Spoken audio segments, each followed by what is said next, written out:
Good day everyone! Today our group will discuss the z-table.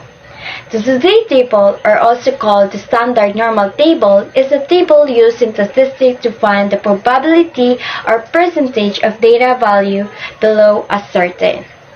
In simple terms, the z-table helps us determine how much data falls below a specific point. The number inside the z-table is represent the area of probability. This table is commonly used when analyzing a data in statistics because it helps us to how likely the value is to occur. Now that we know what is the z-table, let us move on to the discussion and learn and use the z-table. The z-table is organized into rows and columns.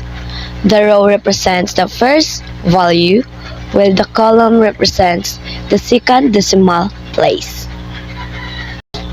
To read the z-table, we first locate the row, and then the column, and the number where they meet is the probability value. Let us look at some example.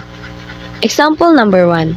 If the value is 1.25, then the row is 1.2 and the column is 0.05. The probability value is 0.3944. This means that 39.44% of the data falls below that value.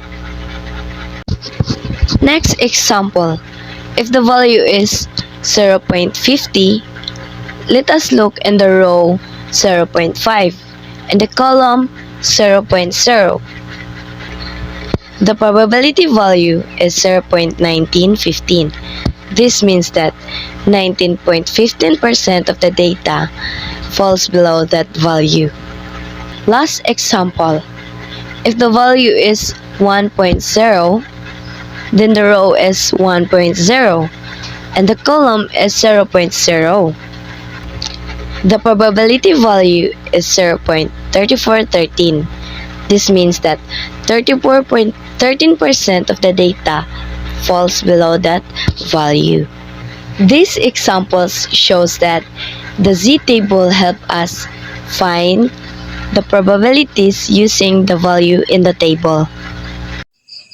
In conclusion, the z-table is an important tool and statistics that help us determine the probability or area below a certain value. By learning how to read the rows and columns of the z-table, we can easily find probabilities and better understand how data are distributed.